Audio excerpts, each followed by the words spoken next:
আগামী সোমবার দোল পূর্ণিমার তিথিতে আপনার বাড়ির তুলসী তলায় পুঁতে দিন এই জিনিসটি। ঘরের সমস্ত বাস্তু দোষ দূর হবে, প্রচুর অর্থ উপার্জন ঘটবে, মা লক্ষ্মীর আশীর্বাদে আপনার পরিবার ভরে উঠবে সুখ এবং সমৃদ্ধিতে। নমস্কার বন্ধুরা, ভক্তিমূলক কথা চ্যানেলে জানাই আপনাদের স্বাগত।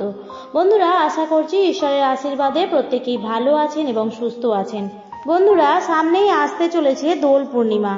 দোল পূর্ণিমাটি বছরের আরও 11টি পূর্ণিমার থেকে একেবারেই আলাদা। দোল পূর্ণিমা হচ্ছে রঙের উৎসব আর আনন্দের উৎসব। দোলযাত্রার দিন আমরা বাড়ির যারা বড়রা আছেন তাদের সবার পায়ে আবির লাগাই, বাড়ির প্রত্যেকের সাথে রং খেলায় মাতি। আর তার সাথে সাথে দোল পূর্ণিমা তিথিতে গৃহস্থ বাড়িতে মা লক্ষ্মী এবং নারায়ণ ভগবানের পুজো অবশ্যই হয়ে থাকে। অনেক বাড়িতেই সত্যনারায়ণ ভগবানের পুজোও হয়। এই দিনটিতে মা লক্ষ্মীর আগমনের জন্য অত্যন্ত শুভ দিন। তাই গৃহস্থ বাড়িতে নিয়ম নীতি মেনে মা লক্ষ্মীর পূজা অর্চনা করা হয় দোল পূর্ণিমা তিথিতে। তাছাড়া যাদের বাড়িতে রাধা কৃষ্ণের বিগ্রহ আছে তারা রাধা কৃষ্ণের দোলযাত্রা এবং বিশেষ পূজা অর্চনাও করে থাকেন। বন্ধুরা, আজকে আমি তুলসী গাছের যে উপায়টি বলবো তা অত্যন্তই ফলপ্রদ উপায়, কারণ তুলসী গাছ বাড়িকে রক্ষা করে। অনেক ক্ষেত্রেই দেখা গেছে যে অনেক কিছু করার পরেও গৃহে অশান্তি, আর্থিক ঝামেলা সহ নানান জিনিস দীর্ঘদিন ধরে চলতে থাকে। তবে এই পরিস্থিতির পেছনে বাস্তুরও কিছু ভূমিকা থাকে বলেই বাস্তুশাস্ত্রে বলা হয়ে থাকে। আপনি যদি বাস্তুশাস্ত্রের এই নিয়ম মেনে এই উপায়টি আপনাদের বাড়ির তুলসী তলায় করতে পারেন, তাহলে আপনাদের পরিবারের সমস্ত বাস্তু দোষ কিন্তু দূর হয়ে যাবে। তাই বন্ধুদের কাছে একটাই অনুরোধ করব, ভিডিওটি সম্পূর্ণ শেষ পর্যন্ত দেখবেন। দেখার পর যদি ভালো লেগে থাকে তাহলে অবশ্যই ভিডিওটিতে একটি লাইক করবেন এবং কমেন্টে লিখবেন জয় মা লক্ষ্মীর জয়, এবং আপনাদের নিকট আত্মীয় স্বজন বন্ধু বান্ধবদের মধ্যেও শেয়ার করে দেবেন। চলুন বন্ধুরা, এবার আসা যাক মূল পর্বে। প্রথমেই আপনাদের জানিয়ে দিই যে এ বছর 2024 সালে দোল পূর্ণিমা কবে পড়েছে। পঞ্জিকা অনুসারে পূর্ণাঙ্গ সময়সূচি। দোল পূর্ণিমা পড়েছে বাংলার 11ই চৈত্র 1430, ইংরেজির 25শে মার্চ 2024 সোমবার দিন। তবে পূর্ণিমা তিথি কিন্তু লেগে যাচ্ছে আগের দিন রবিবার সকাল 9:43 থেকে, এবং পূর্ণিমা তিথি থাকবে সোমবার সকাল 11:48 পর্যন্ত। কাজটি আপনারা করবেন সোমবার দিন, তবে চেষ্টা করবেন পূর্ণিমা তিথি চলাকালীন 11:48 মধ্যে কাজটি সম্পন্ন করার। এবার আমি আপনাদের বলে দেব কিভাবে কাজটি করবেন এবং কি কি সতর্কতা অবশ্যই অবলম্বন করবেন। প্রতিটা মানুষের জীবনেই খারাপ সময় ও ভালো সময় দুটোই আসে। খারাপ সময় যখন আসে তখন সেটা যেন মনে হয় কতক্ষণে শেষ হবে, তা যেন কিছুতেই শেষ হতে চায় না। কিন্তু ভালো সময় খুব বেশিক্ষণ স্থায়ী হয় না, নিমেষের মধ্যেই শেষ হয়ে যায়। আসলে সুখ ও দুঃখ এই দুই মিলিয়েই মানুষের জীবন হয়। বন্ধুরা, তুলসী গাছ এমন এক গাছ যা বিভিন্ন রোগ প্রতিরোধের ক্ষমতা যেমন বৃদ্ধি করে, ঠিক তেমনই বাস্তু দোষ দূর করতেও তুলসী গাছ কিন্তু দারুণ কার্যকরী। তাই আপনারা কি করবেন, দোল পূর্ণিমার মতো পুণ্য তিথির দিনে আপনারা সকাল সকাল ঘুম থেকে উঠে যাবেন। পারলে প্রতিদিনই ঘুম থেকে ওঠার চেষ্টা করবেন। কয়েক মাস যদি আপনি ব্রহ্ম মুহূর্তে ঘুম থেকে ওঠার অভ্যাস গড়ে তুলতে পারেন, তাহলে আপনার জীবনে অনেক বড় পরিবর্তন আসবে। আপনার মননশীলতা, সৃষ্টিশীলতা, চিন্তা শক্তি সব কিছুই কিন্তু বাড়বে। যদি আপনি সকাল সকাল ঘুম থেকে উঠে সূর্যোদয় দেখতে পারেন, তাহলে আপনার অর্থ ইনকামের রাস্তাও খুলে যাবে। কথাতেই আছে, যে ব্যক্তি বেলা অবধি ঘুমিয়ে থাকে তার ভাগ্য ঘুমিয়ে থাকে। তার আগে বিছানায় বসেই নিজের হাতের করতল দর্শন করবেন।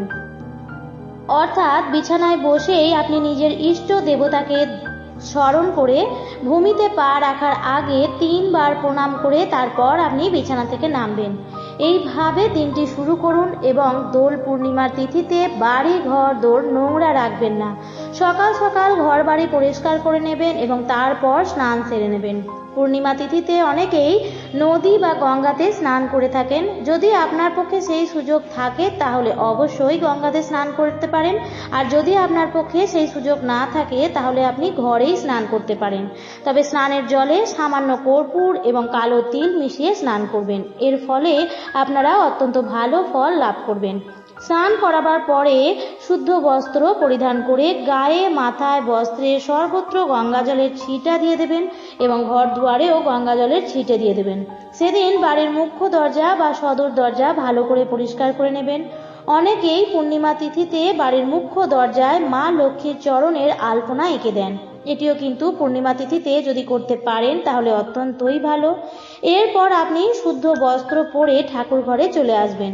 এই দিন অবশ্যই বাড়িতে মা লক্ষ্মী এবং নারায়ণ ভগবানের পুজো করবেন। অনেকেই বাড়িতে শুধুমাত্র মা লক্ষ্মীর পুজো করেন, নারায়ণ ভগবানের পুজো করেন না।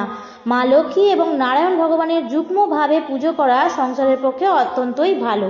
আপনার ঘরে সুখ শান্তি সমৃদ্ধির জন্য অত্যন্ত ভালো। সংসারের সার্বিক মঙ্গলের জন্য মা লক্ষ্মী এবং নারায়ণ ভগবানের পুজো করবেন, কারণ মা লক্ষ্মী এমন কোনো স্থানে যান না বা অধিষ্ঠান করেন না যেখানে ভগবান শ্রী নারায়ণ না থাকেন। তাই মা লক্ষ্মীর সাথে নারায়ণ ভগবানের অবশ্যই পুজো করবেন, বিশেষ করে পূর্ণিমা তিথিতে এবং বৃহস্পতিবার।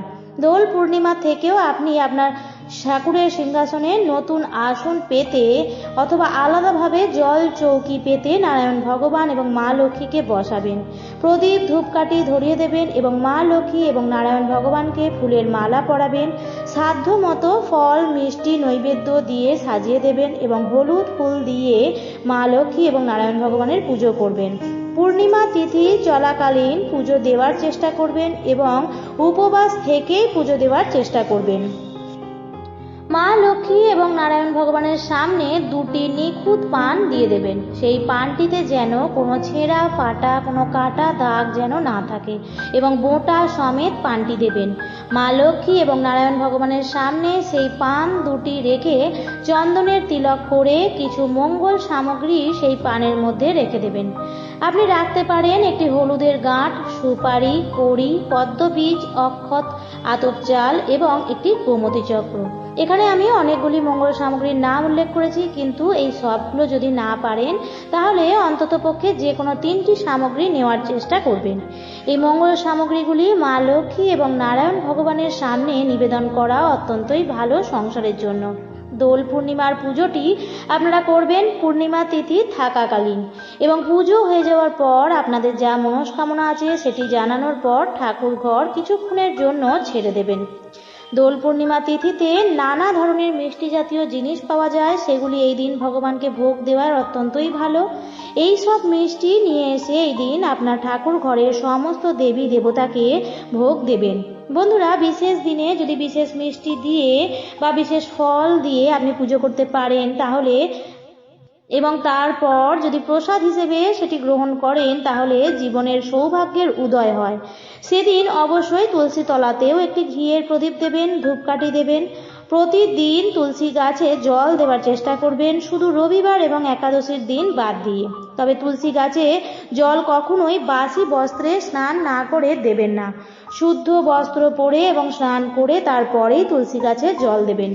কিছুক্ষণ পর আবার ঠাকুর ঘরে যাবেন এবং যে সমস্ত ভোগ আপনি নিবেদন করেছিলেন সেই সমস্ত ভোগ আপনি তুলে নেবেন এবং সেই সময়ে একটি নতুন হলুদ শালু কাপড় তা আপনি নেবেন এবং সেই সব মঙ্গল সামগ্রীগুলি যেগুলি মা লক্ষ্মী নারায়ণ ভগবানের সামনে অর্পণ করেছিলেন সেই মঙ্গল সামগ্রীগুলি হলুদ শালুর মধ্যে আপনি রেখে নেবেন। শুধু পান দুটি নেবেন না, কারণ পানগুলি অতক্ষণে শুকিয়ে যেতে পারে। এবার আলু কাপড়ের মধ্যে নিয়ে ভালো করে বেঁধে একটি পুটলির মতন তৈরি করে নেবেন।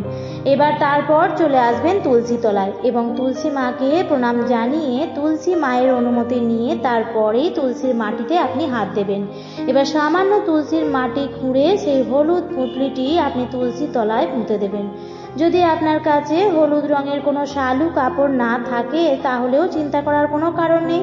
এই মঙ্গল সামগ্রীগুলি শুধু নিয়ে গিয়েও আপনি মাটিতে পুঁতে দিতে পারেন, তাহলেও কিন্তু ভালো ফলই পাবেন। বন্ধুরা, মনে ভক্তি এবং বিশ্বাস নিয়েই এই কাজটি করবেন। এই মঙ্গল সামগ্রীগুলির মধ্যে মা লক্ষ্মী এবং নারায়ণ ভগবানের আশীর্বাদ আছে, তাই এই জিনিসগুলি তুলসী তলায় থাকলে তুলসী গাছ আরও আপনার বেশি ভালো ফল প্রদান করবে। বন্ধুরা, প্রতিদিন তুলসী গাছে জল দেবেন, তাহলে তুলসী গাছ আরও সবুজ ও সতেজ থাকবে এবং ঘরের বাস্তুও ঠিক থাকবে। তুলসী গাছ বাড়ির পরিবেশকে যেমন শুদ্ধ করে তেমনি বাড়ির মধ্যে ঢোকা বাতাসকেও শুদ্ধ করে তোলে। বাড়িতে তুলসী গাছ থাকলে অবশ্যই যত্ন করবেন এবং দেখবেন বাড়ির বাস্তু দোষও দূর হয়ে যাবে। যে বাড়িতে বাস্তু দোষ থাকে না এবং মা লক্ষ্মী ও নারায়ণ ভগবানের আশীর্বাদ থাকে, সেই বাড়িতে অর্থ আগমনের পথ আরও সুগম হয়ে ওঠে। জীবনে উন্নতি হওয়ার পথে কোনো বাধা আর আসবে না। তাই বন্ধুরা, এই দোল পূর্ণিমার পুণ্যতিথিতে বাড়িতে মা লক্ষ্মী এবং নারায়ণ ভগবানের পুজো অবশ্যই করুন এবং ঘর বাড়ি পরিষ্কার পরিচ্ছন্ন রাখুন। এবং সব শেষে বলবো, সেদিন কিন্তু নারায়ণ ভগবান এবং মা লক্ষ্মীর চরণে অবশ্যই আবির দেবেন এবং আপনার ঠাকুর ঘরে যত দেবী এবং দেবতা আছেন তাদের সবার চরণেই আবির দেবেন এবং তারপর আপনি সবার সাথে আবির খেলতে পারেন। শাস্ত্র মতে আবির খেলার এটাই প্রকৃত নিয়ম, যে আগেই ভগবানকেই অর্পণ করা, তবেই কিন্তু আপনি দোল পূর্ণিমার তিথির পূর্ণ ফল পাবেন। এই দিন সবার সাথে ভালো ব্যবহার করবেন, কারোর সাথে কোনো রকম মনে আঘাত দিয়ে কথা বলবেন না। আমার আজকের পর্বটি এই পর্যন্তই। ভিডিওটি দেখে যদি ভালো লেগে থাকে তাহলে অবশ্যই চ্যানেলটিকে সাবস্ক্রাইব করে আমাদের পাশে থাকবেন। ভিডিওটি দেখার জন্য অসংখ্য ধন্যবাদ।